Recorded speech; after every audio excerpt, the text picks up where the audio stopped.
million rupees.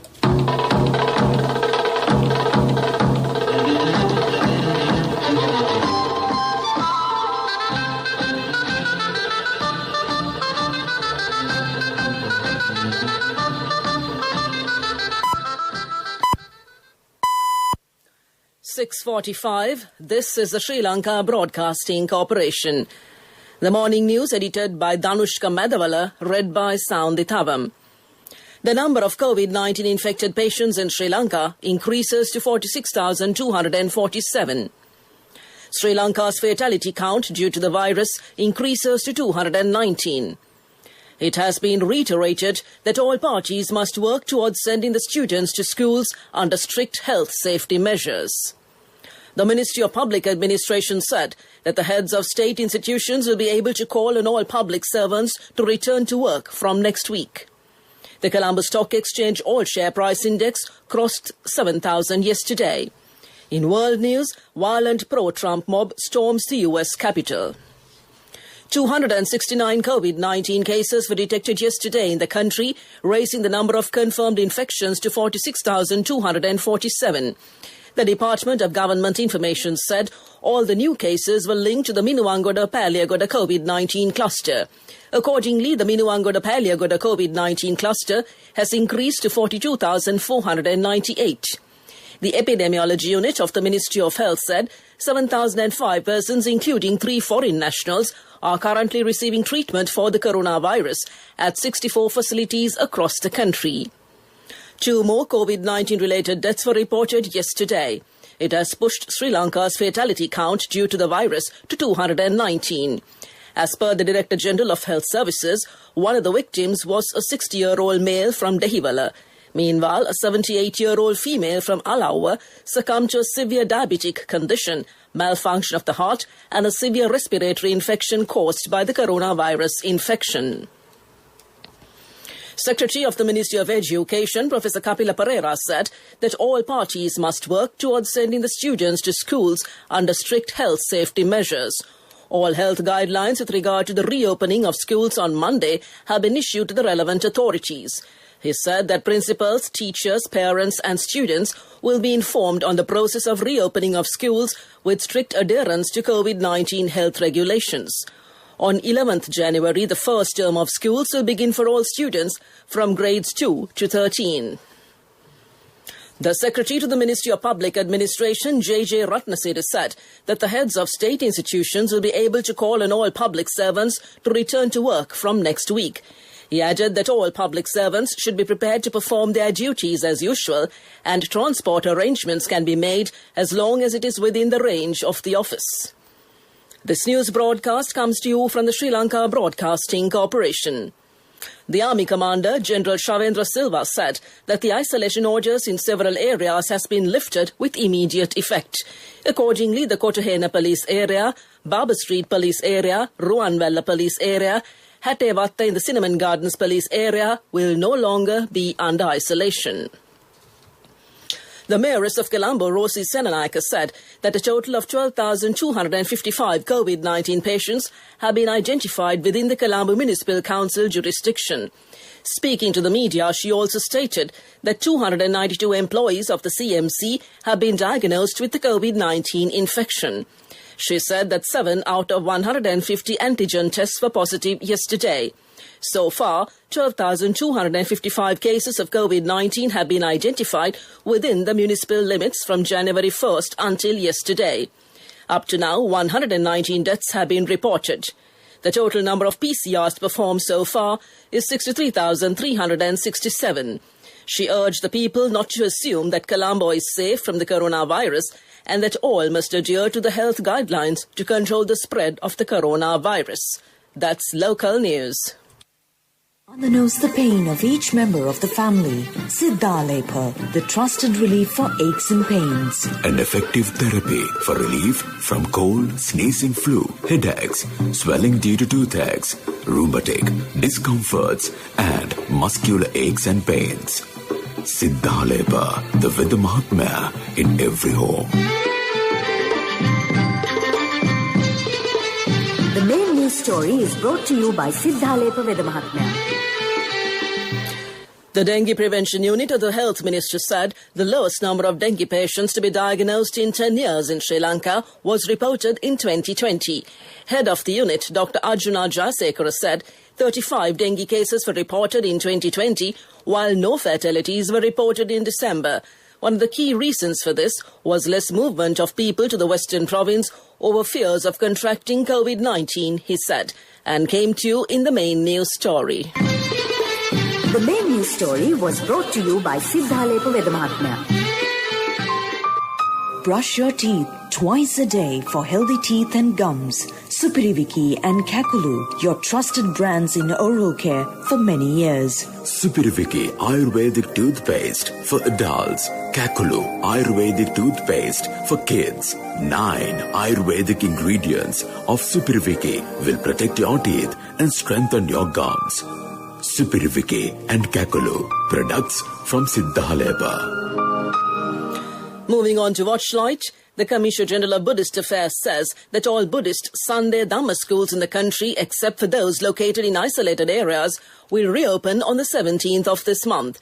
Sunday Dhamma schools were closed island-wide on the 5th of October last year in the wake of the second wave of the COVID-19 pandemic in Sri Lanka. That came to you in Watchlight. We look at World News. Brought to you by courtesy of... From the first step you take till the time we meet, the trusted leader prioritizes you always. All you need under one roof. People's Leasing, the trusted leader. Taking a look at a bulletin of world news in the headlines, violent pro-Trump mob storms the US Capitol. The UK records more than 1,000 daily COVID deaths. Climate change, Alaskan wilderness opens up for oil exploration. Armed supporters of President Trump stormed the Capitol building and forced a lockdown. Rioters smashed windows and clashed with police, with one person shot dead. The violence halted debate over Joe Biden's election win, but Congress will reconvene tonight. Some Republicans were trying to overturn the results in some states, but lacked sufficient support. Trump called on all his violent supporters to go home and repeated false claims that the election was stolen. Earlier, Democrats won 2 Senate seats in Georgia that tipped control of the Senate their way. Meanwhile, the Democrats have won control of the Senate after Raphael Warnock and Jon Ossoff defeated Republican incumbents. U.S. President-elect Joe Biden has blasted the insurrection of pro-Trump rioters who stormed the U.S. Capitol, and he demanded an end to their siege. The Democrat called on outgoing President Donald Trump to set up and repudiate the violence. In a tweeted video, Mr. Trump repeated debunked claims the vote was stolen, but urged protesters to go home. A joint session of Congress confirming Electoral College votes has been suspended and forced into recess. The protesters fought their way past police to breach the U.S. Capitol, shouting and waving pro-Trump and U.S. flags as they roamed through the halls, demanding the results of the presidential election be overturned. The UK has reported a further 1,041 people have died with coronavirus, the highest daily death toll since April. It came as 62,322 new cases were recorded, the highest daily rise since mass testing began, and as MPs supported England's lockdown. Health Secretary Matt Hancock earlier said doctors could be forced to ration treatment without the new curbs. There are 30,074 COVID patients in UK hospitals, he said, as an ambulance trust told of severe pressure. The Trump administration is pushing ahead with the first ever sale of oil leases in the Arctic National Wildlife Refuge. The giant Alaskan wilderness is home to many important species, including polar bears, caribou and wolves. But after decades of dispute, the rights to drill for oil on about 5% of the refuge will go ahead. Opponents have criticized the rushed nature of the sale, coming just days before President Trump's term ends. Covering some 19 million acres, the Arctic National Wildlife Refuge is often described as America's last great wilderness. It is a critically important location for many species, including polar bears. In the winter months, pregnant bears build dens in which to give birth. As temperatures have risen and sea ice has become thinner, these bears have started building their dens on land. Back to the headlines of the world news. Violent pro-Trump mob storms the US Capitol. The UK records more than 1,000 daily COVID deaths. Climate change, Alaskan wilderness opens up for oil exploration. That concludes this bulletin of world news. We look at development news next. World News. Brought to you by courtesy of From the first step you take till the time we meet, the trusted leader prioritizes you always. All you need under one roof. People's Leasing, the trusted leader. Taking a look at development news, the Minister of Ports and Shipping, Rohit Abegunawardena, said that the government is preparing to bring the Western Container Terminal of the Colombo Port to operational level by the end of this year. He made these comments while addressing Parliament yesterday. Minister Abegunawardena said within the government's ruling period, its objective is to bring 6 terminals at the Colombo Port to operational level. He said that this shall be the legacy of the government formed by President Gotabaya Rajapaksa and Prime Minister Mahinda Rajapaksa. Moving on to sports, Manchester City deservedly beat Manchester United to reach the Carabao Cup final and will now face Tottenham at Wembley as they look to win their competition for a 4th straight year. Second-half goals from John Stones and Fernandinho secured their progress as City cut loose after a first period in which both sides had goals disallowed. Stones exposed poor United's set-piece defending when he nudged home Phil Foden's free kick from close range 5 minutes after the restart. That's sports news. Taking a look at business news, the COVID-19 pandemic has caused deep output losses and contributed to a sharp rise in poverty and unemployment in South Asia, the World Bank says in its January 2021 Global Economic Prospects. The output in the region contracted by an estimated 6.7% in 2020, reflecting the effects of the pandemic and nationwide lockdowns, particularly in Bangladesh and India. Activity rebounded in the second half of last year, led by industrial production, as initial stringent lockdowns were eased. Output is estimated to contract by 9.6% in the fiscal year 2020-2021, reflecting a sharp drop in household spending and private investment.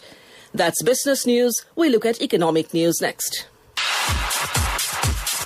Economic News, courtesy of Hello, Puta. Did you land already? We're in transit and our flight got delayed. How is Shani? Poor thing with her pregnancy. Calm down, everything is sorted. Why, I have my LOLC World Card with me. We are at the VIP lounge. LOLC Finance Credit Cards. Fuel the goodness in you. The Colombo Stock Exchange All-Share Price Index crossed 7,000 yesterday.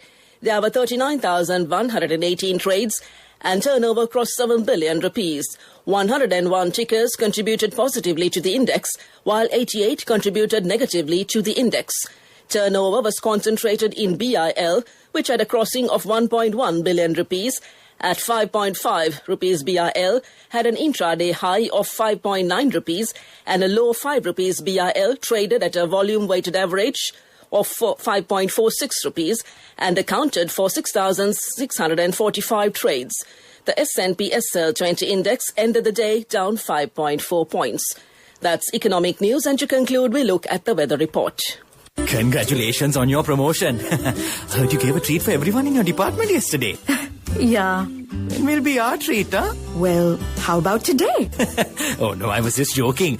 We'll have a party with your new salary. It's fine. I have my LOLC credit card with me. Let's go out today. Those who spread goodness radiate happiness to everyone around them. Introducing LOLC Finance Credit Cards. Fuel the goodness in you. In the weather report, showers or thundershowers occur in the northern, eastern, north central, central and Uva provinces. Fairly heavy showers above 50 millimeters can be expected at some places in the central and Uva provinces and in the Polonnaruwa district.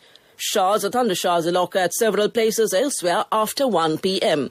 Heavy showers above 100 millimeters can be expected at some places in the Sabaragamuwa, western and northwestern provinces and in the Gaul and Mathura districts. And to conclude this bulletin of news, a recap of the headlines. The number of COVID-19 infected patients in Sri Lanka increases to 46,247. Sri Lanka's fatality count due to the virus increases to 219. It has been reiterated that all parties must work towards sending the students to schools under strict health safety measures. The Ministry of Public Administration said that the heads of state institutions will be able to call on all public servants to return to work from next week. The Colombo Stock Exchange all-share price index crossed 7,000 yesterday. And in world news, violent pro-Trump mob storms the US Capitol. That concludes this morning's news broadcast, and now it's back to your hostess.